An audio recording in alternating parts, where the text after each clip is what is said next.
ನಮಸ್ಕಾರ ಫ್ರೆಂಡ್ಸ್. ಹಿಂದಿನ ವಿಡಿಯೋದಲ್ಲಿ ನಾವು ಮ್ಯಾಟರ್ ಅಂಡ್ ಇಟ್ಸ್ ಕ್ಲಾಸಿಫಿಕೇಶನ್ ಅನ್ನೋ ಟಾಪಿಕ್ ಬಗ್ಗೆ ಡಿಸ್ಕಸ್ ಮಾಡ್ತಾ ಇದ್ವಿ. ಸೊ ಅದರಲ್ಲಿ up to the elements, classification of elements based on the physical properties, so ಅಲ್ಲಿ ತನಕ ಮಾಡಿದ್ವಿ ಅಲ್ವಾ. ಸೊ ಈ ವಿಡಿಯೋದಲ್ಲಿ ನಾವು ಅದ್ರ ಮುಂದಿನ ಭಾಗವನ್ನ ನೋಡೋಣ. ಸೊ ಅಲ್ಲಿ physical properties of elements based on the physical properties elements ನ ಹೇಗೆ ಕ್ಲಾಸಿಫೈ ಮಾಡಿದ್ವಿ ಅಂತ ನೋಡಿದ್ವಿ. ಸೊ ಈಗ classification of elements based on the chemical properties ಮೇಲೆ ಹೇಗೆ ನಾವು ಕ್ಲಾಸಿಫೈ ಮಾಡಿದೀವಿ ಅನ್ನೋದನ್ನ ನೋಡೋಣ. ಸೊ ಅದ್ರಲ್ಲಿ ಮೊದಲನೇದು, generally metals form bases with water. ಈ ಮೆಟಲ್ಸ್ ವಾಟರ್ ಜೊತೆ ರಿಯಾಕ್ಟ್ ಆದಾಗ ಏನ್ ಮಾಡುತ್ತೆ, ದೇ ಫಾರ್ಮ್ ಬೇಸಸ್ ನ ಫಾರ್ಮ್ ಮಾಡುತ್ತೆ. ಉದಾಹರಣೆಗೆ ನೋಡೋದಾದ್ರೆ, ಈಗ ಸೋಡಿಯಂ ಅನ್ನೋದು ಒಂದು ಮೆಟಲ್ ಅಲ್ವಾ. Sodium is a metal that reacts with the water and form base sodium hydroxide. Sodium hydroxide ಅನ್ನೋದೇನು, ಒಂದು ಬೇಸ್.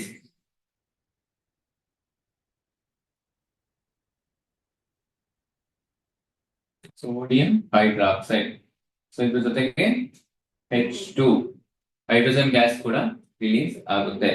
ಸೊ ನಾವಿಲ್ಲಿ ಬ್ಯಾಲೆನ್ಸ್, ಯಾವುದೇ ಒಂದು ರಿಯಾಕ್ಷನ್ ಬರದ್ಮೇಲೆ ಕೂಡ ಅದನ್ನ ಬ್ಯಾಲೆನ್ಸ್ ಮಾಡೋದನ್ನ ಕಲ್ತ್ಕೋಬೇಕು. ಸೊ ಇಲ್ಲಿ ಹೈಡ್ರೋಜನ್ ಎಷ್ಟಿದೆ, 3 ಇದೆ ಅಲ್ವಾ. ಸೊ ಇಲ್ಲಿ 4. ಸೊ ಇವಾಗ ಇಲ್ಲಿ ಮತ್ತೆ ಬ್ಯಾಲೆನ್ಸ್ ಮಾಡ್ಬೇಕು ಅಂತಂದ್ರೆ ಇಲ್ಲಿ 2. ಸೊ ಎಷ್ಟು ರಿಯಾಕ್ಟೆಂಟ್ ಸೈಡ್ ಅಲ್ಲಿ ಎಷ್ಟು ಅಮೌಂಟ್ ಇರುತ್ತೋ ಅಷ್ಟೇ ಪ್ರಾಡಕ್ಟ್ಸ್ ಅಲ್ಲೂ ಕೂಡ ಇರಬೇಕು. ಸೊ ಅದನ್ನ ಬ್ಯಾಲೆನ್ಸ್ ಮಾಡೋದನ್ನ ಕಲ್ತ್ಕೋಬೇಕು. So generally metals form bases with water. So ಅದೇ ರೀತಿ ಪೊಟ್ಯಾಷಿಯಂ ಅಂತ ನೋಡಿದಾಗ ಸಿಂಬಲ್ ಏನು, ಕೆ. ಸೊ ಪೊಟ್ಯಾಷಿಯಂ ವಾಟರ್ ಜೊತೆ ರಿಯಾಕ್ಟ್ ಆದಾಗ ಅದೇನಾಗುತ್ತೆ, ಪೊಟ್ಯಾಷಿಯಂ ಹೈಡ್ರಾಕ್ಸೈಡ್ ನ ಫಾರ್ಮ್ ಮಾಡುತ್ತೆ. Potassium hydroxide. ಸೊ ಇದೇನು ಬೇಸ್, ಪೊಟ್ಯಾಷಿಯಂ ಹೈಡ್ರಾಕ್ಸೈಡ್ ಪ್ಲಸ್ ಇಲ್ಲೂ ಕೂಡ ಹೈಡ್ರೋಜನ್ ಗ್ಯಾಸ್ ರಿಲೀಸ್ ಆಗುತ್ತೆ. ಸೊ ಇದು ಕೂಡ ಬ್ಯಾಲೆನ್ಸ್ ಮಾಡಬೇಕು. ಓಕೆನಾ. ಸೊ ಅದೇ ರೀತಿ ಯಾವುದೇ ಒಂದು ಮೆಟಲ್ಸ್ ಬೇಸಸ್ ಫಾರ್ಮ್ ಆಗೋದು ಯಾವ್ದ್ರಿಂದ ಅಂದ್ರೆ ಮೆಟಲ್ಸ್ ಇಂದ. ಸೊ ಮೆಟಲ್ಸ್ ವಾಟರ್ ಜೊತೆ ರಿಯಾಕ್ಟ್ ಆಗಿ ಬೇಸಸ್ ನ ಫಾರ್ಮ್ ಮಾಡುತ್ತೆ. ಅದೇ ರೀತಿ ಕ್ಯಾಲ್ಸಿಯಂ ನೋಡೋದಾದ್ರೆ, calcium reacts with water form calcium hydroxide plus hydrogen gas ಕೂಡ ಬರ್ತಾ ಇದೆ. ಇದು ಕ್ಯಾಲ್ಸಿಯಂ ಹೈಡ್ರಾಕ್ಸೈಡ್.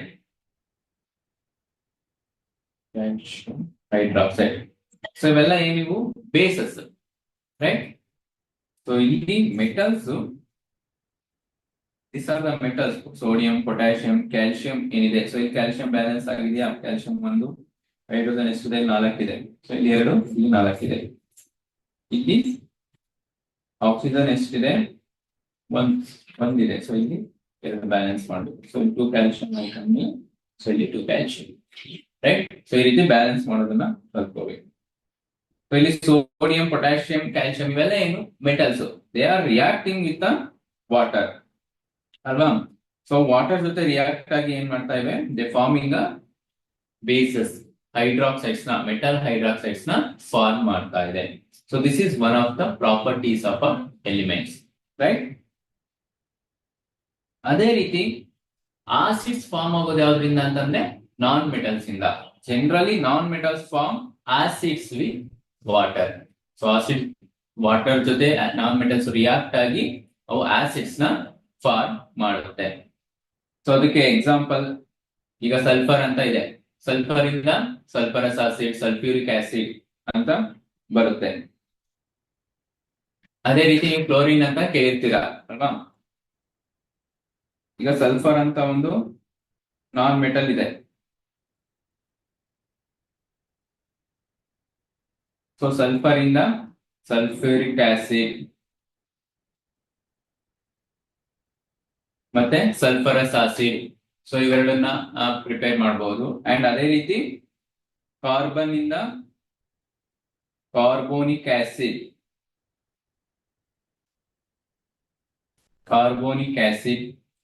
ಸೊ ಅದನ್ನ ಆಸಿಡ್ ಪ್ರಿಪೇರ್ ಮಾಡಬಹುದು. ಅದೇ ರೀತಿ ಕಾರ್ಬನ್ ಆದ ನಂತರ nitrogen, nitrogen is also A non metal ಅಲ್ವಾ, ಸೊ ಅದರಿಂದ ನೈಟ್ರಿಕ್ ಆಸಿಡ್. ಸೊ ಈ ಆಸಿಡ್ಸ್ ಇದೆಯಲ್ಲ, ಈ ಆಸಿಡ್ಸ್ ಫಾರ್ಮ್ ಆಗೋದು ಯಾವ್ದ್ರಿಂದ ಅಂತಂದ್ರೆ ನಾನ್ ಮೆಟಲ್ಸ್ ಇಂದ. ನಾನ್ ಮೆಟಲ್ಸ್ ವಾಟರ್ ಜೊತೆ ರಿಯಾಕ್ಟ್ ಆಗಿ ನಮ್ಗೆ ಅವು ಆಸಿಡ್ಸ್ ನ ಕೊಡುತ್ತೆ, ಆಸಿಡ್ಸ್ ನ ಫಾರ್ಮ್ ಮಾಡುತ್ತೆ. ಇದಕ್ಕೆ ಬೇಕಾದ್ರೆ ಒಂದು ರಿಯಾಕ್ಷನ್ಸ್ ಗಳನ್ನ ನಾವು ನೋಡೋದಾಯ್ತು ಅಂತಂದ್ರೆ, ಈಗ ಕ್ಲೋರಿನ್ ಅಂತ ತಗೊಳ್ಳೋಣ. ಕ್ಲೋರಿನ್ ಏನು examples? Chlorine Cl2 that reacts with water. ಅದು ವಾಟರ್ ಜೊತೆ ರಿಯಾಕ್ಟ್ ಆಗಿ ಏನ್ ಕೊಡುತ್ತೆ ನಮ್ಗೆ? HOCl. HOCl ಅಂತಂದ್ರೆ ಇದೇನಿದು ಹೈಪೋಕ್ಲೋರಸ್ ಆಸಿಡ್ ಅಂತ ಹೇಳಿ ಕರಿತೀವಿ. ಹೈಪೋಕ್ಲೋರಸ್ ಆಸಿಡ್. ಅದೇ ರೀತಿ ಪ್ಲಸ್ HCl ನ ಕೊಡುತ್ತೆ. HCl ನಾವು ಕಾಮನ್ ಆಗಿ ಯೂಸ್ ಮಾಡೋದು ಯಾವುದು? ಹೆಚ್ಚಿನದಾಗಿ ಹೈಡ್ರೋಕ್ಲೋರಿಕ್ ಆಸಿಡ್ ಅಲ್ವಾ. ಸೊ ಅದು ಫಾರ್ಮ್ ಆಗೋದು ಯಾವ್ದ್ರಿಂದ? Chlorine reacts with water, hydrochloric acid. ಓಕೆನಾ? ಸೊ ಅದೇ ರೀತಿ ಇನ್ನೊಂದು ಎಕ್ಸಾಂಪಲ್ಸ್ ನೋಡೋದಾಯ್ತು ಅಂತಂದ್ರೆ, ಈಗ ಕಾರ್ಬನ್ ಅಂತ ತಗೋಣ. ಕಾರ್ಬನ್ ವಾಟರ್ ಜೊತೆ ರಿಯಾಕ್ಟ್ ಆಗಿ ಏನ್ ಮಾಡುತ್ತೆ? Carbon monoxide plus H2, right? ಇದೇನಿದು ಕಾರ್ಬನ್ ಮಾನಾಕ್ಸೈಡ್ ಅಲ್ವಾ.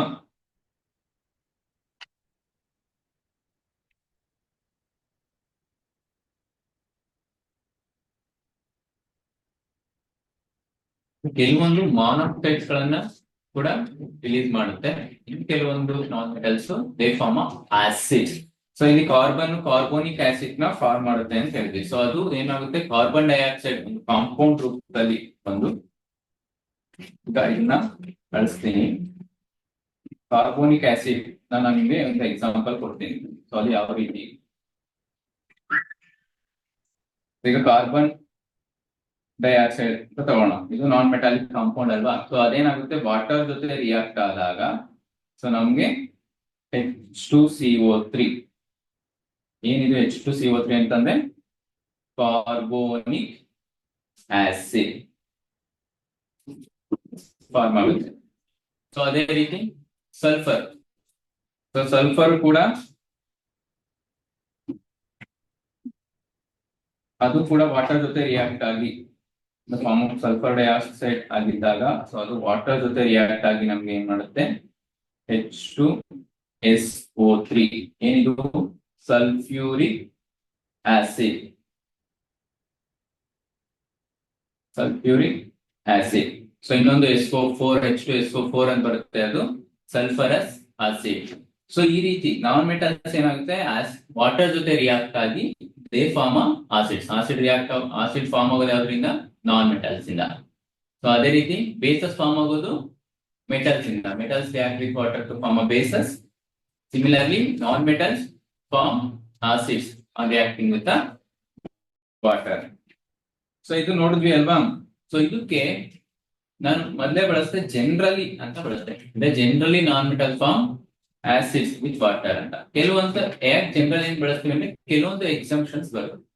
ಯಾಕೆಂದ್ರೆ ಕೆಲವೊಂದು ನಾನ್ ಮೆಟಲ್ಸ್ ಅದು ವಿರುದ್ಧವಾಗಿ ನಡ್ಕೊಳ್ತವೆ. ಉದಾಹರಣೆಗೆ ಒಂದು ನಾನ್ ಮೆಟಲ್ ನಿಮ್ಗೆ ನೈಟ್ರೋಜನ್ ಒಂದು ಕಾಂಪೌಂಡ್ ನ ಫಾರ್ಮ್ ಮಾಡುತ್ತೆ. ಯಾವುದು ಅಂದ್ರೆ ಅಮೋನಿಯಾ. ಇದು ammonia.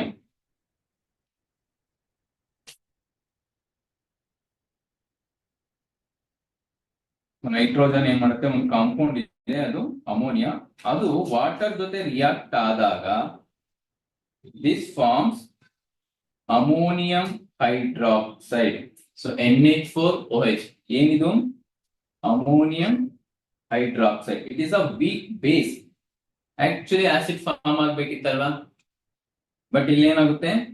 Ammonium hydroxide. It is a weak base form ಆಗುತ್ತೆ.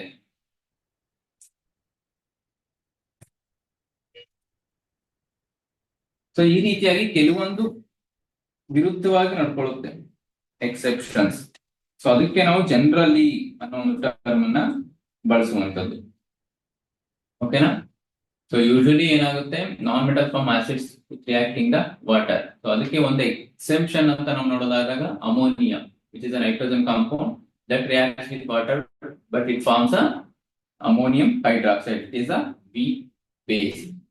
ಸೊ ಇದನ್ ಬಿಟ್ರೆ ಇನ್ನು ಜನರಲ್ ಆಗಿ ನೋಡಿದಾಗ ನಾವು ಆಸಿಡ್ಸ್ ಫಾರ್ಮ್ ಆಗೋದನ್ನ ನೋಡಬಹುದು. ಸೊ ಇದು based on the chemical characteristics ನಾವು ಹೇಗೆ ಕ್ಲಾಸಿಫೈ ಮಾಡಿದೀವಿ ಎಲಿಮೆಂಟ್ಸ್ ನ ಅನ್ನುವಂಥದ್ದು. ಇದಾದ ನಂತರ ಮುಂದಿನ ಒಂದು ಸ್ಪೆಷಲ್ ಕ್ಯಾರೆಕ್ಟರಿಸ್ಟಿಕ್ ಅಥವಾ special property of an element ಅಂತ ನೋಡೋದಾದ್ರೆ ಅಲ್ಲೋಟ್ರೋಪಿ ಅಂತ ಹೇಳಿ ಕರಿತೀವಿ. ಅಲ್ಲೋಟ್ರೋಪಿ ಅಂತ ಅಂದ್ರೆ ಏನು? ಈಗ ಒಂದು ಎಲಿಮೆಂಟ್ ಬೇರೆ ಬೇರೆ ರೂಪದಲ್ಲಿ ಸಿಗ್ತಾ ಹೋಗುತ್ತೆ, ಬೇರೆ ಬೇರೆ ಡಿಫ್ರೆಂಟ್ ಫಾರ್ಮ್ಸ್ ಅಲ್ಲಿ ನಮ್ಗೆ ಸಿಗುತ್ತಾ ಹೋಗುತ್ತೆ. ಸೊ ಅದನ್ನ ಆ ಪ್ರಾಪರ್ಟಿಗೆ ನಾವೇನಂತ ಕರಿತೀವಿ? ಅಲ್ಲೋಟ್ರೋಪಿ ಅಂತ ಹೇಳಿ ಕರಿತೀವಿ. ಕನ್ನಡದಲ್ಲಿ ಅದನ್ನ ಬಹುರೂಪತೆ ಅಂತ ನೀವು ಕೇಳಿರ್ತೀರಾ. ಸೊ ಅಲ್ಲೋಟ್ರೋಪಿ ಅಂದ್ರೆ ಏನು? The property of an element to exist in 2 or more different forms. ಆ ಡಿಫ್ರೆಂಟ್ ಫಾರ್ಮ್ಸ್ ಗೆ ನಾವು ಅಲ್ಲೋಟ್ರೋಪ್ಸ್ ಅಂತ ಹೇಳಿ ಕರಿತೀವಿ. And that property is known as allotropy. And ಅಲ್ಲಿ ಡಿಫ್ರೆಂಟ್ ಫಾರ್ಮ್ಸ್ ಬಂದಂತ ಅಲ್ಲೋಟ್ರೋಪ್ಸ್ ಗೆ ನಾವೇನು it has different physical and chemical properties ಇರಬಹುದು. ಬೇರೆ ಬೇರೆ ಕೆಮಿಕಲ್ ಮತ್ತೆ ಫಿಸಿಕಲ್ ಪ್ರಾಪರ್ಟೀಸ್ ಅದು ಡಿಫರ್ ಆಗ್ಬಹುದು. ಬಟ್ ಅಲ್ಲೋಟ್ರೋಪ್ಸ್ ಅಲ್ಲಿ ಏನ್ ವಿಶೇಷತೆ ಅಂತಂದ್ರೆ they are made up of the same element. ಅದು ಒಂದೇ ಎಲಿಮೆಂಟ್ ಇಂದ ಆಗಿರುತ್ತೆ. But major difference is arrangement of the atoms. ಅದರ ಸ್ಟ್ರಕ್ಚರ್ ಮಾತ್ರ, ಅರೇಂಜ್ಮೆಂಟ್ ಆಫ್ ದ ಆಟಮ್ಸ್ ಮಾತ್ರ ಡಿಫರೆನ್ಸ್ ಇರುತ್ತೆ. ಸೊ ಇದಕ್ಕೆ ಒಂದಷ್ಟು ಉದಾಹರಣೆಗಳನ್ನ ನಾವು ನೋಡೋದಾದ್ರೆ allotrope example carbon. Carbon allotrope ಬಹಳಷ್ಟು ಜನ ನೋಡಿರ್ತೀನಿ. ಈಗ ನಾವು ಬರಿತೀವಲ್ವಾ pencil, so it is a form of a carbon. ಅದನ್ನ ಗ್ರಾಫೈಟ್ ಅಂತ ಹೇಳಿ ಕರಿತೀವಿ. ಸೊ ಗ್ರಾಫೈಟ್ ಎಕ್ಸಾಂಪಲ್ ಯಾವುದು? ಪೆನ್ಸಿಲ್ ಲೆಡ್ ಕೊಡ್ಬೋದು. So pencil lead is one of the example for graphite. It is a form of a carbon. ಅದೇ ರೀತಿ diamond, ವಜ್ರ ನೋಡ್ತೀರಾ. ಸೊ ಅದು ಇಟ್ ಇಸ್ ಟ್ರಾನ್ಸ್ಪರೆಂಟ್ ಅಲ್ವಾ? ಅದು ಫಿಸಿಕಲ್ ಪ್ರಾಪರ್ಟಿ ನೋಡೋದಾದ್ರೆ ತುಂಬಾ ಟ್ರಾನ್ಸ್ಪರೆಂಟ್ ಇರುತ್ತೆ, ಮತ್ತೆ ತುಂಬಾ ಗಟ್ಟಿ, ಹಾರ್ಡ್ ಅಲ್ವಾ diamond. So it is also a form of a carbon. So ಅಲ್ಲಿ ಮೇನ್ ಏನಂತಂದ್ರೆ ಅರೇಂಜ್ಮೆಂಟ್ ಆಫ್ ದ ಆಟಮ್ಸ್ ಮಾತ್ರ ಡಿಫರೆನ್ಸ್ ಇರುತ್ತೆ. ಅದೇ ರೀತಿ ಫುಲ್ಲರಿನ್, ಗ್ರಾಫಿನ್, ಕೋಲ್, ಸೊ ಇವೆಲ್ಲವೂ ಕೂಡ ಅಲ್ಲೋಟ್ರೋಪ್ಸ್ ಆಫ್ ದ ಕಾರ್ಬನ್. ಇವೆಲ್ಲವೂ ಕೂಡ ಅಲ್ಲೋಟ್ರೋಪ್ಸ್ ಆಫ್ ದಿ ಕಾರ್ಬನ್. ಅದೇ ರೀತಿ ನೆಕ್ಸ್ಟ್ ಸಲ್ಫರ್. ಈ ಎಲಿಮೆಂಟ್ ಗೆ ನೋಡೋದಾಯ್ತು ಅಂತಂದ್ರೆ ಮೇಜರ್ ಅಲ್ಲೋಟ್ರೋಪ್ಸ್ ಇದ್ರದ್ದು ಯಾವುದು? ಮೊನೋಕ್ಲಿನಿಕ್ ಸಲ್ಫರ್ ಮತ್ತೆ rhombic sulphur. Rhombic sulphur and monoclinic sulphur are the major allotropes of a sulfur element. Then oxygen. Even ಆಕ್ಸಿಜನ್ಗೂ ಕೂಡ ಎರಡು allotropes ಗಳನ್ನ ನಾವು ನೋಡ್ತೀವಿ ಮೇಜರ್ ಆಗಿ. ಸೊ ಒಂದು ಆಕ್ಸಿಜನ್ ಅಂತಂದ್ರೆ O2 ಫಾರ್ಮ್ ಅಲ್ಲಿ, ಇನ್ನೊಂದು O3 ಫಾರ್ಮ್, ಅದನ್ನ ಓಝೋನ್ ಅಂತ ಹೇಳಿ ಕರಿತೀವಿ. ಒಂದು O2 ಫಾರ್ಮ್ ಅಲ್ಲಿ ಆಕ್ಸಿಜನ್ ಅಂತ ನೋಡ್ತೀವಿ, ಇನ್ನೊಂದು O3 ಫಾರ್ಮ್ ಅಲ್ಲಿ ಓಝೋನ್ ಅಂತ ನೋಡ್ತೀವಿ. So this are allotropes of a oxygen element. ಅದೇ ರೀತಿ ಫಾಸ್ಫರಸ್ ಎಲಿಮೆಂಟ್ ನ ತಗೊಂಡಾಗ ಅಲ್ಲೂ ಕೂಡ ರೆಡ್ ಫಾಸ್ಫರಸ್ ಮತ್ತೆ ವೈಟ್ ಫಾಸ್ಫರಸ್ ಎಂಬ ಮೇಜರ್ allotropes ಗಳನ್ನ ನಾವು ನೋಡ್ತೀವಿ. ಈ ರೆಡ್ ಫಾಸ್ಫರಸ್ ನಾವು ಬಹಳಷ್ಟು ಎಲ್ಲಿ ಯೂಸ್ ಮಾಡ್ತೀವಿ? ಮ್ಯಾಚ್ ಬಾಕ್ಸ್ ಅಲ್ಲಿ ನೋಡ್ತೀವಿ. ಮ್ಯಾಚ್ ಬಾಕ್ಸ್ ಅಲ್ಲಿ ಆ ಬ್ರೌನಿಶ್ ಕಲರ್ ಇರುತ್ತಲ್ವಾ, ಸೊ ಅಲ್ಲಿ ಏನಿರುತ್ತೆ? ಹೆಚ್ಚಾಗಿ ರೆಡ್ ಫಾಸ್ಫರಸ್ ಇರುತ್ತೆ. ಅದೇ ರೀತಿ ವೈಟ್ ಫಾಸ್ಫರಸ್ ಈಗ ಬಳಸಲ್ಲ ಹೆಚ್ಚಿನದಾಗಿ, ಯಾಕೆಂದ್ರೆ ಅದು ತುಂಬಾ ರಿಯಾಕ್ಟಿವ್, ಹೈ ರಿಯಾಕ್ಟಿವ್ ಮತ್ತೆ ತುಂಬಾ ಟಾಕ್ಸಿಕ್ ಅನ್ನೋ ರೀಸನ್ ಇಂದ ಮೊದಲು ಹಿಂದಿನ ಕಾಲದಲ್ಲಿ ಬಳಸ್ತಾ ಇದ್ರು, ಬಟ್ ಇವಾಗ ಅದನ್ನ ಬಳಸೋಲ್ಲ. So red phosphorus and white phosphorus are the two allotropes of a phosphorus element.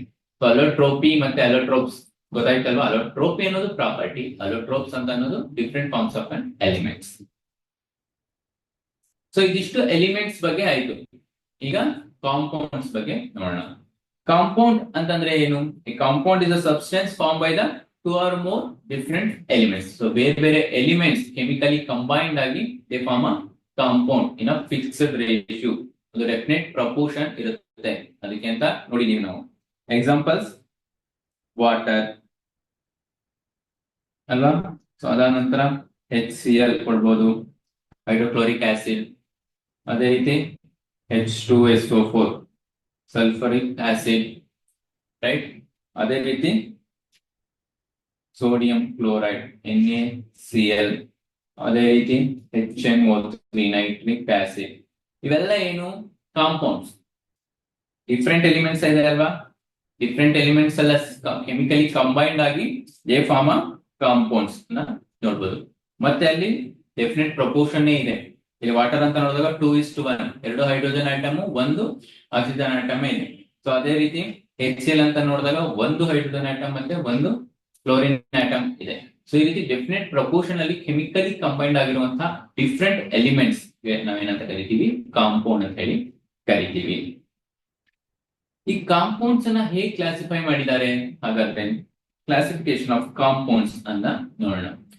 Compounds ಗಳನ್ನ ಬೇರೆ ಬೇರೆ ರೀತಿಯಲ್ಲಿ ನಾವು ಕ್ಲಾಸಿಫೈ ಮಾಡಬಹುದು. ಬೇಸ್ಡ್ ಆನ್ ದೇರ್ ಪ್ರಾಪರ್ಟೀಸ್ ಗಳು, ಬೇರೆ ಬೇರೆ ಗುಣದ ಆಧಾರದ ಮೇಲೆ ನಾವು ಅದನ್ನ ವರ್ಗೀಕರಿಸಬಹುದು. ಅದರಲ್ಲಿ ಮೊದಲನೇದಾಗಿ ಬೇಸ್ಡ್ ಆನ್ ಬಾಂಡಿಂಗ್, ಅದು ಹೇಗೆ ಬಾಂಡ್ ಫಾರ್ಮೇಶನ್ ಮಾಡುತ್ತೆ, ಅದು ಹೇಗೆ ಯಾವ ಬಾಂಡ್ ಮೇಲೆ ಅದು ಫಾರ್ಮ್ ಆಗುತ್ತೆ ಕಾಂಪೌಂಡ್ ಅನ್ನೋದ್ರ ಬೇಸ್ ಮೇಲೆ ನಾವು 3 ವಿಧವಾಗಿ ವಿಂಗಡಣೆ ಮಾಡ್ತೀವಿ. ಅದ್ರಲ್ಲಿ ಮೊದಲನೇದು ಅಯಾನಿಕ್ ಕಾಂಪೌಂಡ್. ಮೊದಲನೇದು ಯಾವುದು? Ionic compound. ಅಯಾನಿಕ್ ಕಾಂಪೌಂಡ್ ಅಂತಂದ್ರೆ ಏನು? The compounds form by these are the compounds formed by the transfer of electrons between the two atoms. So atoms ಇದೆ ಅಂತ ಅಂದಾಗ ಅವೆರಡು ಆಟಮ್ಸ್ ಗಳು ಟ್ರಾನ್ಸ್ಫರ್ ಆಫ್ ಎಲೆಕ್ಟ್ರಾನ್ಸ್ ನ ಟ್ರಾನ್ಸ್ಫರ್ ಮಾಡುತ್ತೆ. ಒಂದು ಆಟಮ್ ಇನ್ನೊಂದು ಆಟಮ್ಗೆ ಎಲೆಕ್ಟ್ರಾನ್ ನ ಟ್ರಾನ್ಸ್ಫರ್ ಮಾಡುತ್ತೆ. ಅದನ್ನ ಹಾಗೆ ಟ್ರಾನ್ಸ್ಫರ್ ಮಾಡಿ ಒಂದು ಬಾಂಡ್ ಫಾರ್ಮೇಶನ್ ಆಗಿ ಕಾಂಪೌಂಡ್ ಆಗೋದಕ್ಕೆ ನಾವು ಅಯಾನಿಕ್ ಕಾಂಪೌಂಡ್ ಅಂತ ಹೇಳಿ ಕರಿತೀವಿ. So ionic compound form by the ಯಾವುದರಿಂದ? By the transfer of electron. By the transfer of electrons between the atoms.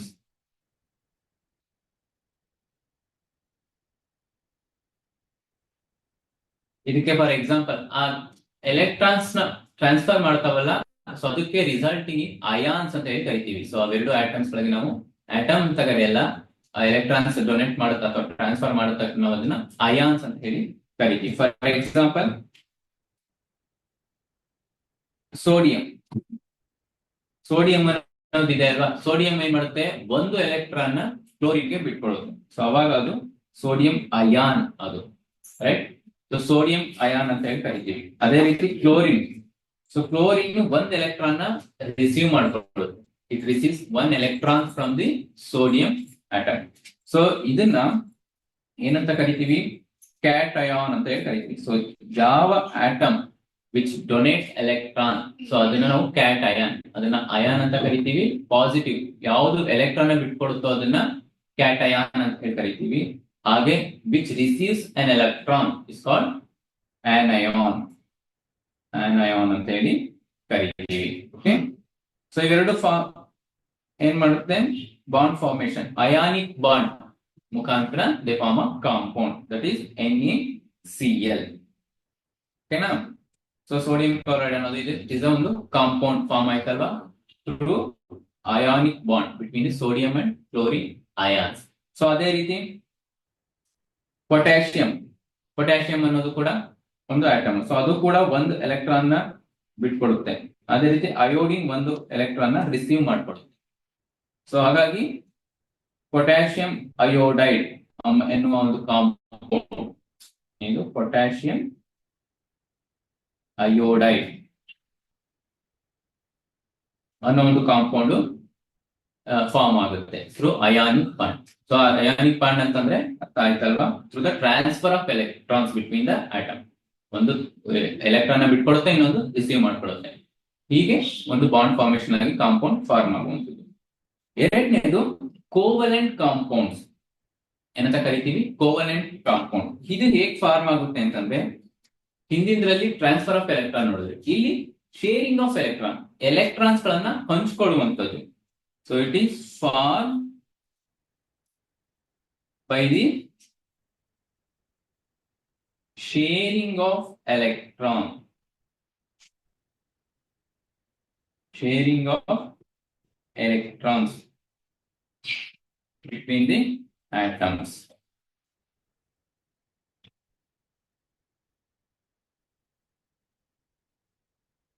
So sharing of electrons na ನೆನಪಿಟ್ಕೊಳ್ಳಿ.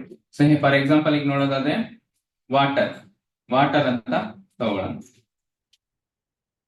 H2O water formula ಏನು H2O. ಈಗ ಇಲ್ಲಿ ಆಕ್ಸಿಜನ್ಗೆ ಅದು ಸ್ಟೇಬಲ್ ಆಗ್ಬೇಕು ಅಂತಂದ್ರೆ 2 ಎಲೆಕ್ಟ್ರಾನ್ ಬೇಕು. ಸೊ ಹೈಡ್ರೋಜನ್ಗೂ ಕೂಡ ಅದ್ರದ್ದು ವೇಲೆನ್ಸಿ 1, ಅದಕ್ಕೆ ಇನ್ನೂ 1 ಎಲೆಕ್ಟ್ರಾನ್ ಬೇಕು ಅದು ಸ್ಟೇಬಲ್ ಆಗ್ಬೇಕು ಅಂದ್ರೆ. ಸೊ ಅವಾಗ ಏನ್ ಮಾಡುತ್ತೆ, ಈ ಆಕ್ಸಿಜನ್ 2 ಹೈಡ್ರೋಜನ್ ಆಟಮ್ ಜೊತೆ ಬಾಂಡ್ ಫಾರ್ಮೇಶನ್ ಮಾಡುತ್ತೆ. ಸೊ ಇಲ್ಲಿ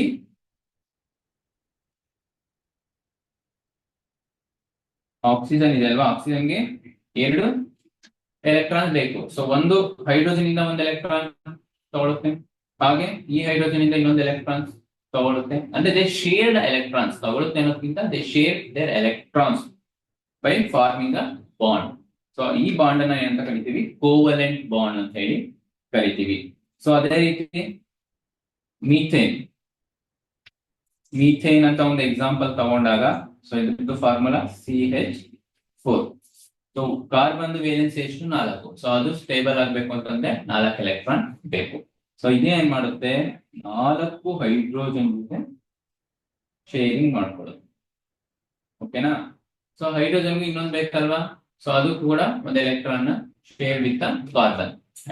ಸೊ ಹಾಗಾಗಿ it forms a bond compound ಅನ್ನ CH4 ಮೀಥೇನ್ ಎಂಬ ಒಂದು ಕಾಂಪೌಂಡ್ ಅನ್ನ ಫಾರ್ಮ್ ಮಾಡಿದೆ through the covalent bond. So covalent compound ಅಂದ್ರೆ ಶೇರಿಂಗ್ ಆಫ್ ಎಲೆಕ್ಟ್ರಾನ್ಸ್ ಮುಖಾಂತರ ಬಾಂಡ್ ಫಾರ್ಮೇಶನ್ ಆಗಿ ಕಾಂಪೌಂಡ್ ಫಾರ್ಮ್ ಮಾಡುವಂತದ್ದು. ಸೊ ಇದಕ್ಕೆ ಇನ್ನೂ ಒಂದು ಎಕ್ಸಾಂಪಲ್ಸ್ ನಾವು ನೋಡ್ಬೋದಾದ್ರೆ NH3 ಅಮೋನಿಯಾ. ಅಮೋನಿಯಾ ಫಾರ್ಮುಲಾ ಏನು NH3 ಅಲ್ವಾ. ಸೊ ಇವಾಗ ನೈಟ್ರೋಜನ್ ವೇಲೆನ್ಸ್ ಎಲೆಕ್ಟ್ರಾನ್ಸ್ ಎಷ್ಟಿರುತ್ತೆ, 5 ಇರುತ್ತೆ ಅಲ್ವಾ. ಸೊ ಅದು ಏನ್ ಮಾಡುತ್ತೆ, 3 ಹೈಡ್ರೋಜನ್ ಜೊತೆ ತನ್ನ ವೇಲೆನ್ಸಿ 3 ಅಲ್ವಾ. ಸೊ ಆ ವೇಲೆನ್ಸ್ ಎಲೆಕ್ಟ್ರಾನ್ಸ್ ಅಂದ್ರೆ ಬೇರೆ, ವೇಲೆನ್ಸಿ ಅಂದ್ರೆ ಬೇರೆ, ಅದು ನಿಮ್ಗೆ ಗೊತ್ತಿರುತ್ತೆ. ಸೊ ನೈಟ್ರೋನ್ 3 ಹೈಡ್ರೋಜನ್ ಜೊತೆ bond formation ಮಾಡ್ಕೊಳ್ಳುತ್ತೆ.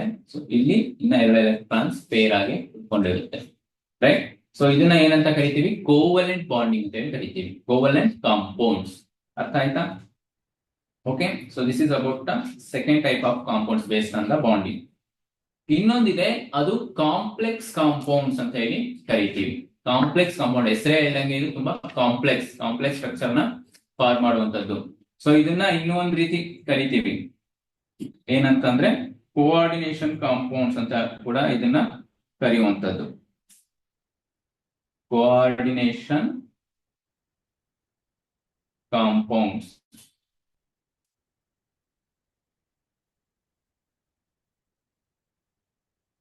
This is also called as coordination compound. ಇದು ಹೇಗೆ ಫಾರ್ಮ್ ಆಗುತ್ತೆ ಅಂತಂದ್ರೆ, ಒಂದು ಆಟಮ್ ಒಂದು ಸೆಂಟ್ರಲ್ ಮೆಟಲ್ ಆಟಮ್ ಅಂತ ಇರುತ್ತೆ. ಸೆಂಟ್ರಲ್ ಅಲ್ಲಿ ಒಂದು ಮೆಟಲ್ ಆಟಮ್ ಅಂತ ಇರುತ್ತೆ. ಫಾರ್ ಎಕ್ಸಾಂಪಲ್ ನಿಮ್ಗೆ ತೋರಿಸ್ತೀನಿ, ಒಂದು ಮೆಟಲ್ ಆಟಮ್ ಅಥವಾ ಮೆಟಲ್ ಅಯಾನ್ ನ ತಗೋಣ. ಉದಾಹರಣೆಗೆ ನಿಕ್ಕಲ್ ಅಂತ ತಗೋತೀನಿ ನಾನು, ಓಕೆನಾ.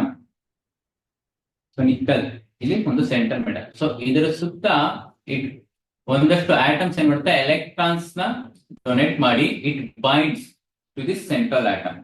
ಸೊ ಇದಕ್ಕೆ ಎಕ್ಸಾಂಪಲ್ ಒಂದು ಕಾರ್ಬೋನಿಲ್ ಆಟಮ್ ಅಂತ ತಗೊಂಡಾಗ, ಸೊ ಈ ರೀತಿ ಕಾರ್ಬೋನಿಲ್ ಆಟಮ್ಸ್ ಏನ್ ಮಾಡುತ್ತೆ, they binds to the central metal atom. So ಇದು ಸೆಂಟ್ರಲ್ ಮೆಟಲ್ ಆಟಮ್ ಯಾವುದು, ನಿಕ್ಕಲ್. ಸೊ ಇದು ಸೆಂಟ್ರಲ್ ಮೆಟಲ್ ಆಟಮ್ ಅಥವಾ ಸೆಂಟ್ರಲ್ ಮೆಟಲ್ ಅಯಾನ್ ಅಂತ ಹೇಳಿ ಕರಿತೀವಿ.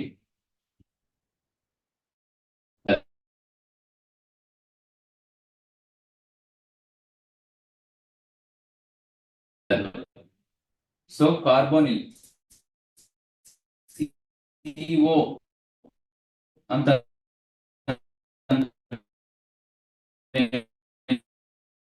Carbon monoxide attach to the central. PUC ಎಲ್ಲ ಓದ್ತೀರಾ ಕೋಆರ್ಡಿನೇಷನ್ ಬಾಂಡ್ಸ್ ಅಂತ ಬಂದಾಗ. ಸೊ ಇಲ್ಲಿ ನಾನು ನಿಮ್ಗೆ ಎಕ್ಸಾಂಪಲ್ ಅರ್ಥ ಆಗಲಿ ಅನ್ನೋದಕ್ಕೋಸ್ಕರ ಕೊಡ್ತಾ ಇರೋದು. ಸೊ ಕಾರ್ಬೋನಿಲ್ ಲಿಗ್ಯಾಂಡ್ ಇವು. ಸೊ ಇದೇನಾಗಿದೆ, ಸೆಂಟ್ರಲ್ ಮೆಟಲ್ ಆಟಮ್ಗೆ ಅಟ್ಯಾಚ್ ಆಗಿದೆ ಅಲ್ವಾ. It binds to the central metal atom.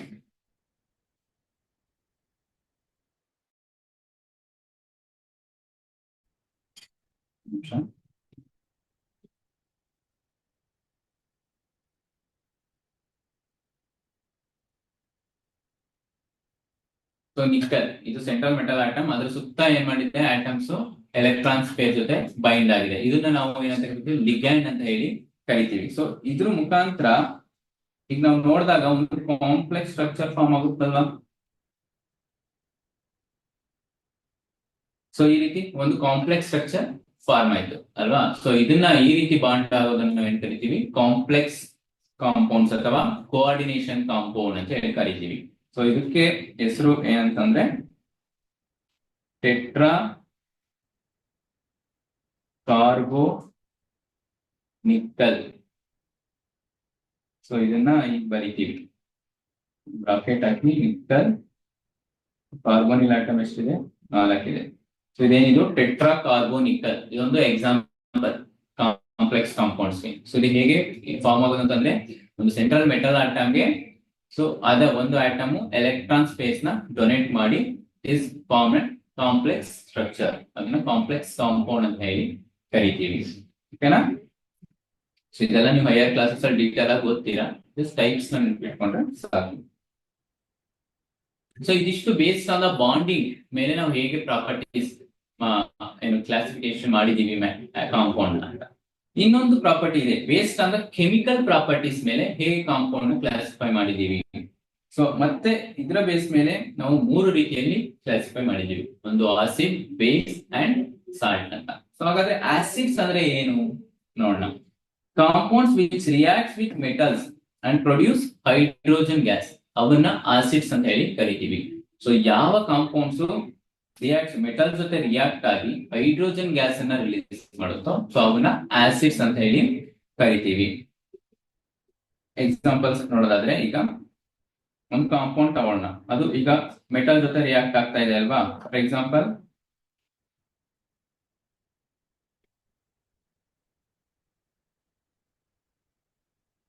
ಒಂದು ಎಕ್ಸಾಂಪಲ್ ತಗೊಳ್ಳೋದಾದ್ರೆ ಈಗ ಮೆಗ್ನೀಷಿಯಂ ಅನ್ನೋ ಒಂದು ಮೆಟಲ್ ಅಲ್ವಾ. ಮೆಗ್ನೀಷಿಯಂ, ಈಗ ಮೆಗ್ನೀಷಿಯಂ ಅನ್ನೋದು ಒಂದು ಮೆಟಲ್. ಸೊ ಇದು reacts with compound that is H2SO4 ಅನ್ನೋದು ಒಂದು ಕಾಂಪೌಂಡ್. ಇದ್ರ ಜೊತೆ ರಿಯಾಕ್ಟ್ ಆಗಿ ನಮ್ಗೆ ಏನ್ ಫಾರ್ಮ್ ಮಾಡ್ತಾ ಇದೆ, ಇಟ್ ಪ್ರೊಡ್ಯೂಸ್ ಮೆಗ್ನೀಷಿಯಂ ಸಲ್ಫೇಟ್ ಜೊತೆಗೆ ಹೈಡ್ರೋಜನ್ ಗ್ಯಾಸ್ ರಿಲೀಸ್ ಆಗ್ತಾ ಇದೆ. ಇದೇನಿದು ಹೈಡ್ರೋಜನ್ ಗ್ಯಾಸ್. ಓಕೆನಾ. ಸೊ ಈ ರೀತಿಯಾಗಿ ಈ ಕಾಂಪೌಂಡ್ಸ್ ಅನ್ನ ನಾವೇನಂತ ಕರಿತೀವಿ, ಆಸಿಡ್ಸ್ ಅಂತ ಹೇಳಿ ಕರಿತೀವಿ. So the compounds which reacts with the metals and produce hydrogen gas, so ಇವನ್ನ ನಾವು ಆಸಿಡ್ಸ್ ಅಂತ ಹೇಳಿ ಕರಿತೀವಿ. ಅದೇ ರೀತಿಯಾಗಿ ಇನ್ನೊಂದು ಎಕ್ಸಾಂಪಲ್ಸ್ ನಾವು ನೋಡೋದಾದ್ರೆ ಈಗ ಫೆರಸ್ ಅಂದ್ರೆ ಐರನ್ ಅಲ್ವಾ. ಸೊ ಅದು when it react with the HCl hydrochloric acid, so ಏನ್ ಫಾರ್ಮ್ ಮಾಡುತ್ತೆ, ಫೆರಸ್ ಕ್ಲೋರೈಡ್ ಜೊತೆಗೆ ಹೈಡ್ರೋಜನ್ ಗ್ಯಾಸ್ ಅನ್ನ ರಿಲೀಸ್ ಮಾಡುತ್ತೆ. ಸೊ ಹಾಗಾಗಿ HCl ಅನ್ನೋದನ್ನ ನಾವು ಆಸಿಡ್ ಅಂತ ಹೇಳಿ ಕರಿಬಹುದು. So compounds which react with the metal and produce hydrogen gas, ಅದನ್ನ ನಾವೇನಂತ ಕರಿತೀವಿ, ಆಸಿಡ್ಸ್ ಅಂತ ಹೇಳಿ ಕರಿತೀವಿ. ಸೊ ಅದೇ ರೀತಿ ನಾವು ಜಿಂಕ್ ಅಂತ ತಗೊಂಡಾಗ ಅದು HCl ಜೊತೆ ರಿಯಾಕ್ಟ್ ಆಯ್ತು, HCl ಅಂತ ಜೊತೆ ರಿಯಾಕ್ಟ್ ಆದಾಗ it forms zinc chloride form ಆಗುತ್ತೆ. ಅದೇ ರೀತಿ ಹೈಡ್ರೋಜನ್ ಗ್ಯಾಸ್ ಆಗುತ್ತೆ. ಸೊ ಈ ರೀತಿ ಯಾವ ಕಾಂಪೌಂಡ್ಸ್ ಮೆಟಲ್ ಜೊತೆ ರಿಯಾಕ್ಟ್ ಆಗಿ ಹೈಡ್ರೋಜನ್ ಗ್ಯಾಸ್ ನ ಪ್ರೊಡ್ಯೂಸ್ ಮಾಡುತ್ತೋ ಅವನ್ನ ಆಸಿಡ್ಸ್ ಅಂತ ಹೇಳಿ ಕರಿತೀವಿ. ಓಕೆನಾ. ಸೊ ಇಲ್ಲಿ ಬ್ಯಾಲೆನ್ಸ್ ಮಾಡ್ಬೇಕು, HCl H2 ಇದೆ ಅಲ್ವಾ. ದೆನ್ ಸೊ ಇದು ಅಷ್ಟೇ. ಸೊ ಯಾವುದೇ ಒಂದು ರಿಯಾಕ್ಷನ್ ಬಂದಾಗ ನಮ್ಮ ಕೆಮಿಸ್ಟ್ರಿಯಲ್ಲಿ ಅಲ್ಲಿ ಬ್ಯಾಲೆನ್ಸ್ ಮಾಡೋದನ್ನ ನಾವು ತಿಳ್ಕೊಂಡಿರ್ಬೇಕು. ಓಕೆ, ಇದು ಆಸಿಡ್ಸ್ ಆಯ್ತು. ನೆಕ್ಸ್ಟ್ ಬೇಸಸ್ ಅಂತಂದ್ರೆ ಏನು, the compounds which produce salt and reacting with the acids. ಈಗ ಆಸಿಡ್ ಹೇಗೆ ಮೆಟಲ್ ಜೊತೆ ರಿಯಾಕ್ಟ್ ಆಗಿ ಕಾಂಪೌಂಡ್ ನ ಫಾರ್ಮ್ ಮಾಡುತ್ತೋ, ಹೈಡ್ರೋಜನ್ ಗ್ಯಾಸ್ ಅನ್ನ ಪ್ರೊಡ್ಯೂಸ್ ಮಾಡುತ್ತೋ, ಸೊ ಅದೇ ರೀತಿ ಬೇಸಸ್ ಅಂತ ಅಂದ್ರೆ the compounds which produce salt on reacting with the acids. Acid ಜೊತೆ ರಿಯಾಕ್ಟ್ ಆಗಿ ಸಾಲ್ಟ್ ಅನ್ನು ಫಾರ್ಮ್ ಮಾಡುತ್ತೆ. ಉದಾಹರಣೆಗೆ ಒಂದು ಕಾಂಪೌಂಡ್ ತಗೊಳ್ಳೋಣ, ಯಾವುದು, ಸೋಡಿಯಂ ಹೈಡ್ರಾಕ್ಸೈಡ್.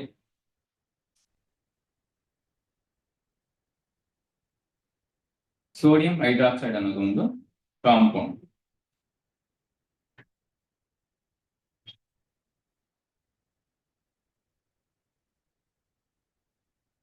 ಏನೋ that reacts with the acid. ಒಂದು ಆಸಿಡ್ HCl ಅಂತ ತಗೊಳ್ಳೋಣ. ಸೊ HCl ಜೊತೆ ರಿಯಾಕ್ಟ್ ಆದಾಗ it forms sodium chloride. Sodium chloride ಅನ್ನೋದು ಏನಿದು ಸಾಲ್ಟ್. ಸೋಡಿಯಂ ಕ್ಲೋರೈಡ್ ಅನ್ನೋದು is a salt.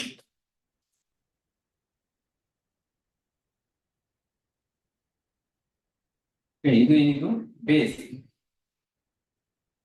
and it is an acid. HCl ಅನ್ನೋದು ಏನು ಒಂದು acid. So when a compound produce salt reacting with acid ಅದನ್ನ ನಾವೇನಂತ ಕರಿತೀವಿ ಬೇಸ್. ಸೊ ಹಾಗಾಗಿ ಸೋಡಿಯಂ ಹೈಡ್ರಾಕ್ಸೈಡ್ ಅನ್ನೋದು ಏನು ಬೇಸ್ ಆಗುತ್ತೆ. ಜೊತೆಗೆ ಇಲ್ಲಿ ವಾಟರ್ ಕೂಡ ರಿಲೀಸ್ ಆಗುತ್ತೆ. ಸಾಲ್ಟ್ ಫಾರ್ಮೇಶನ್ ಆಗ್ಬೇಕಾದ್ರೆ ವಾಟರ್ ಕೂಡ ರಿಲೀಸ್ ಆಗುತ್ತೆ. ಸೊ ಅದೇ ರೀತಿ ಇನ್ನೊಂದು ನೋಡೋದಾದ್ರೆ ಕ್ಯಾಲ್ಸಿಯಂ. ಕ್ಯಾಲ್ಸಿಯಂ ಹೈಡ್ರಾಕ್ಸೈಡ್ ಅನ್ನೋದು ಒಂದು ಕಾಂಪೌಂಡ್, ಒಂದು ಬೇಸ್ ಅಂತ ತಗೊಂಡಾಗ so that reacts with H2SO4 ಅಂದ್ರೆ ಏನು ಸಲ್ಫ್ಯೂರಿಕ್ ಆಸಿಡ್. ಸಲ್ಫ್ಯೂರಿಕ್ ಆಸಿಡ್ ಜೊತೆ ರಿಯಾಕ್ಟ್ ಆದಾಗ it forms calcium sulphate CaSO4. ಏನಿದು ಕ್ಯಾಲ್ಸಿಯಂ ಸಲ್ಫೇಟ್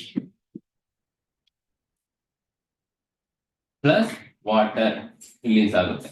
ಓಕೆನಾ? ಸೊ ಇಲ್ಲಿ ಬ್ಯಾಲೆನ್ಸ್ ಮಾಡೋದನ್ನ ನಾವು ತಿಳ್ಕೋಬೇಕು. ಸೊ ಇದೇ ರೀತಿ ಇನ್ನೊಂದು ಉದಾಹರಣೆ ನೋಡೋದಾದ್ರೆ ಪೊಟ್ಯಾಷಿಯಂ KOH, ಪೊಟ್ಯಾಷಿಯಂ ಹೈಡ್ರಾಕ್ಸೈಡ್. ಏನಿದು potassium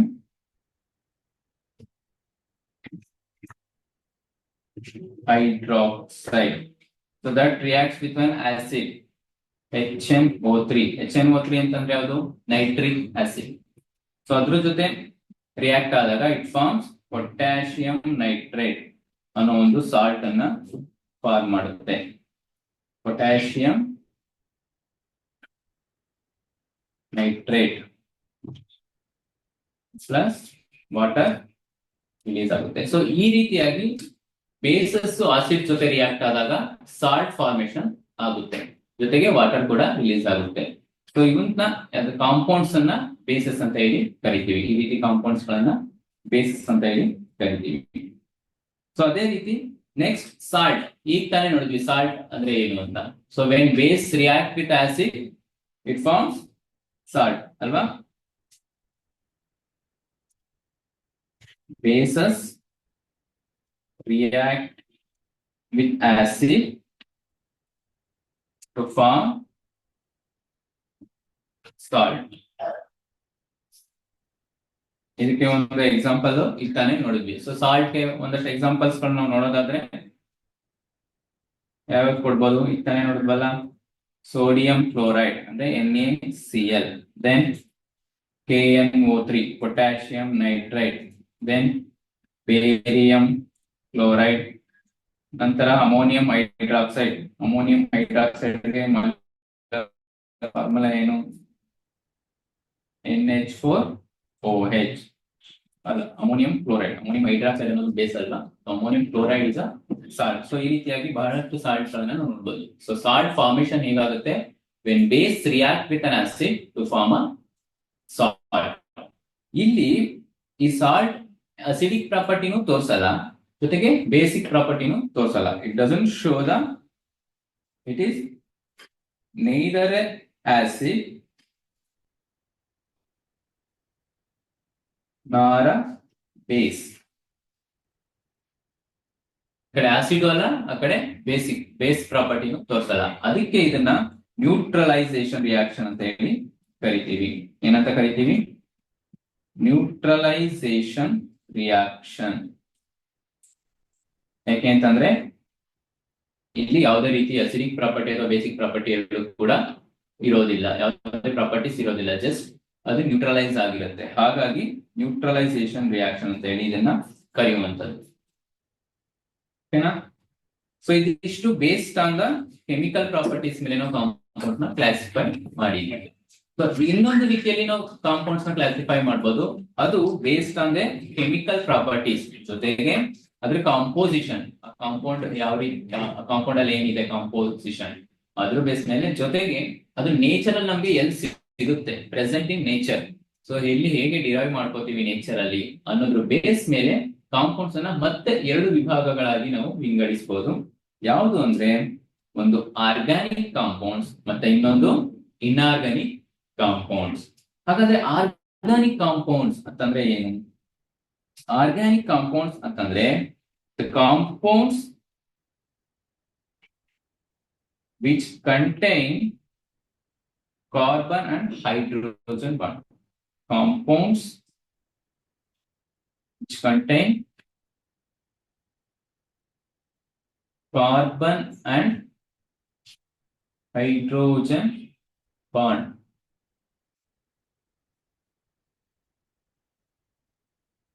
carbon and hydrogen bond ಅಂತ ಹೇಳಿ ಕರಿತೀವಿ. ಸೊ ಅದೇ ರೀತಿ ಇನ್ನೊಂದು ಕಂಡೀಷನ್ ಏನಂತಂದ್ರೆ, ಅಥವಾ ಅದೇ ಎಲ್ಲಿ ನಮಗೆ ಸಿಗುತ್ತೆ ಅಂತಂದ್ರೆ, they found in living sources. They found in living sources ಅಂದ್ರೆ ಲಿವಿಂಗ್ ಆರ್ಗಾನಿಸಮ್ಸ್, ಪ್ಲಾಂಟ್ಸ್ ಆಗಿರ್ಬೋದು, ಅನಿಮಲ್ಸ್ ಅಥವಾ ಮೈಕ್ರೋಬ್ಸ್. ಸೊ ಅಲ್ಲಿ ಅದರಿಂದ ಸಿಗುವಂತದ್ದು ನಮಗೆ. They found in living organisms are derived from the living sources. Derived from living sources. So ಈ ರೀತಿ compounds ಗಳನ್ನ ನಾವೇನಂತ ಕರಿತೀವಿ? ಆರ್ಗ್ಯಾನಿಕ್ ಕಾಂಪೌಂಡ್ಸ್ ಅಂತ ಹೇಳಿ, ಸಾವಯವ ಸಂಯುಕ್ತಗಳು ಕನ್ನಡದಲ್ಲಿ ಕರಿತೀವಿ. ಸೊ ಎಕ್ಸಾಂಪಲ್ಸ್ ನೋಡೋದಾದ್ರೆ, ಗ್ಲೂಕೋಸ್. ಗ್ಲೂಕೋಸ್ ನಮ್ಗೆ ಯಾವ್ದ್ರಿಂದ ಸಿಗುತ್ತೆ? ಮೇನ್ ಆಗಿ ಪ್ಲಾಂಟ್ಸ್ ಇಂದ ಅಲ್ವಾ? ಸೊ ಇದು ನಮಗೆ ಸಿಗೋದು ಪ್ಲಾಂಟ್ಸ್ ಇಂದ. ಗ್ಲೂಕೋಸ್ ಫಾರ್ಮುಲಾ ಏನು? C6H12O6. ಸೊ ಅದೇ ರೀತಿ ಎಥನಾಲ್. ಸೊ ಇದ್ರದ್ದು ಫಾರ್ಮುಲಾ C2H5OH. ಸೊ ಎಥನಾಲ್ ಅನ್ನೋದು ಕೂಡ ಒಂದು ಆರ್ಗ್ಯಾನಿಕ್ ಕಾಂಪೌಂಡ್. ಸೊ ಇದು ಯಾವ್ದ್ರಿಂದ ಸಿಗುತ್ತೆ ನಮಗೆ? Fermentation of fruits. So fruits ಗಳನ್ನ ಹುಳಿ ಬರ್ಸೋದ್ರಿಂದ ನಮಗೆ ಎಥನಾಲ್ ನ ಫಾರ್ಮ್ ಮಾಡಬಹುದು. ಸೊ ಇದು one of the examples. So ಅದೇ ರೀತಿ ಅಸಿಟಿಕ್ ಆಸಿಡ್ ಅಂತ ನಥಿಂಗ್ ಬಟ್ ವಿನೆಗರ್. ಸೊ ಅದು ಕೂಡ ಒಂದು ಆರ್ಗ್ಯಾನಿಕ್ ಕಾಂಪೌಂಡ್ ಆಗುತ್ತೆ. ಅದೇ ರೀತಿ ಈ ಸಿಟ್ರಸ್ ಫ್ರೂಟ್ ಗಳಲ್ಲಿ ನಮಗೆ ಸಿಗುತ್ತಲ್ಲ, ಸಿಟ್ರಸ್ ಫ್ರೂಟ್ ಅಲ್ಲಿ ಯಾವ್ದಿರುತ್ತೆ? Ascorbic acid.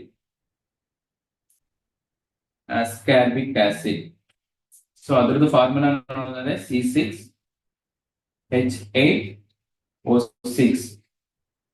ಸೊ ನಿಮ್ಗೆ ಹೆಸರು ನೆನಪಿದ್ರೆ ಸಾಕು, ಮಾಲಿಕ್ಯುಲರ್ ಫಾರ್ಮುಲಾ ನೆನಪಿದ್ದೇ ಇದ್ರು ಕೂಡ. ಸೊ ಇದು ಯಾವ್ದ್ರಿಂದ ಸಿಗುತ್ತೆ ನಮ್ಗೆ? ಅಸ್ಕಾರ್ಬಿಕ್ ಆಸಿಡ್, ಸಿಟ್ರಸ್ ಫ್ರೂಟ್ಸ್ ಗಳಿಂದ, ಕಿತ್ಲೆ ಹಣ್ಣು, ಲೆಮನ್. ಸೊ ಇದರಿಂದ ಸಿಗುವಂತದ್ದು ಕಾಂಪೌಂಡ್. ಸೊ ಆರ್ಗ್ಯಾನಿಕ್ ಕಾಂಪೌಂಡ್ಸ್ ಅಂತ ಅಂದ್ರೆ ಏನು? They derive from the living sources and it contains carbon and hydrogen bond. So ಇಲ್ಲಿ ನೋಡಿದ್ರೆ ಎಲ್ಲದಕ್ಕೂ ಕಾರ್ಬನ್ ಮತ್ತೆ ಹೈಡ್ರೋಜನ್ ಬಾಂಡ್ ಇದೆಯಾ? ಇಲ್ಲಿ ನೋಡ್ಬೋದು CH ಅಂತ ಇದೆ. ಸೊ ಇವನ್ನ ಆರ್ಗಾನಿಕ್ ಕಾಂಪೌಂಡ್ಸ್ ಅಂತ ಹೇಳಿ ಕರಿತೀವಿ.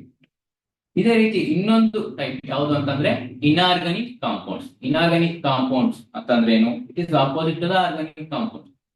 So organic compounds living sources ಇಂದ ಡಿರೈವ್ ಮಾಡ್ಕೋತೀವಿ. ಇವು ನಾನ್ ಲಿವಿಂಗ್ ಸೋರ್ಸಸ್ ಇಂದ ಡಿರೈವ್ ಮಾಡ್ಕೊಳ್ಳುವಂಥದ್ದು ಅಥವಾ ಲ್ಯಾಬ್ ಅಲ್ಲಿ ಸಿಂಥಸೈಸ್ ಮಾಡುವಂತಹ ಕಾಂಪೌಂಡ್ಸ್. ಜೊತೆಗೆ ಇಲ್ಲಿ ಕಾರ್ಬನ್ ಮತ್ತೆ ಹೈಡ್ರೋಜನ್ ಬಾಂಡ್ ಇರೋದಿಲ್ಲ. ಆ ಕಾಂಪೌಂಡ್ಸ್ ಗಳಲ್ಲಿ ಕಾರ್ಬನ್ ಅಂಡ್ ಹೈಡ್ರೋಜನ್ ಬಾಂಡ್ ಇರೋದಿಲ್ಲ. ಸೊ ಇನ್ಆರ್ಗಾನಿಕ್ ಕಾಂಪೌಂಡ್ಸ್ ಅಂತ ನೋಡೋದಾದ್ರೆ, they do not contain carbon and hydrogen bond.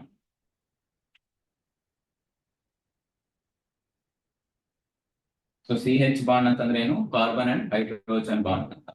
So ಇನ್ನೊಂದು, they are derived from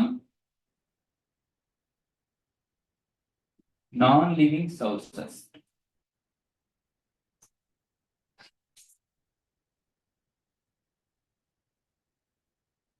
Non-living sources ಇಂದ ನಾವು ಅದನ್ನ ಡಿರೈವ್ ಮಾಡ್ಕೊಳ್ತೀವಿ. ಸೊ ಎಕ್ಸಾಂಪಲ್ಸ್ ನೋಡೋದಾದ್ರೆ,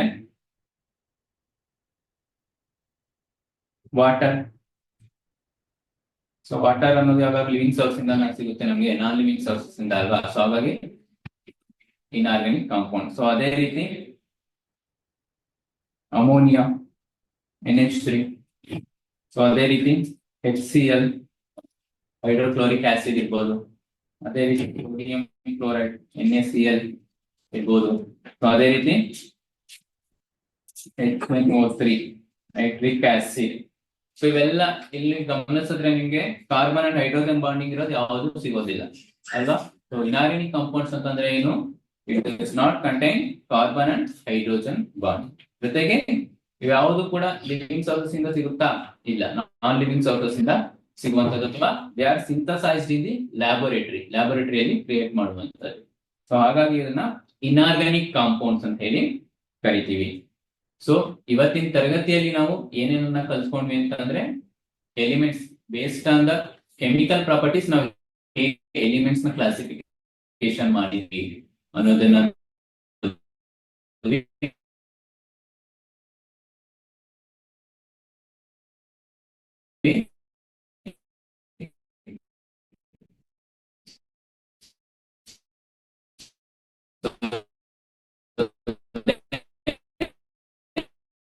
ಕೆಮಿಕಲ್ ಪ್ರಾಪರ್ಟೀಸ್ ಹೇಗೆ ಕ್ಲಾಸಿಫೈ ಮಾಡಿದ್ದೀವಿ ಅಂಡ್ ದೆನ್ ಅವು ನೇಚರ್ ಅಲ್ಲಿ ಸಿಗೋದ್ರ ಮೇಲೆ ದೇ ಫೌಂಡ್ ಇನ್ ನೇಚರ್, ಆ ಬೇಸ್ ಮೇಲೆ ಯಾವ ರೀತಿ ಕ್ಲಾಸಿಫೈ ಮಾಡಿದೀವಿ ಅಂತ ನಾವು ನೋಡಿದ್ವಿ. ಸೊ ಇದಿಷ್ಟು ಮ್ಯಾಟರ್ ಅಂಡ್ ಇಟ್ಸ್ ಕ್ಲಾಸಿಫಿಕೇಶನ್ ಅಲ್ಲಿ ನಾವು ಡಿಸ್ಕಸ್ ಮಾಡಿದಂತಹ ಟಾಪಿಕ್. ಸೊ ಇದ್ರಲ್ಲಿ ಏನಾದ್ರು ನಿಮ್ಗೆ ಡೌಟ್ ಇತ್ತು ಅಂತಂದ್ರೆ ನಾವು ಮುಂದೆ ಸಂಡೇ ಸೆಷನ್ ಅಲ್ಲಿ ಅದ್ರ ಬಗ್ಗೆ ಡಿಸ್ಕಸ್ ಮಾಡೋಣ. ಏನಾದ್ರೂ ಅರ್ಥ ಆಗ್ಲಿಲ್ಲ ಅಂತಂದ್ರೆ ವಿಡಿಯೋನ ಮತ್ತೆ ರಿವೈಂಡ್ ಮಾಡ್ಕೊಂಡು ನೀವು ನೋಡ್ಬೋದು. Okay, so thank you.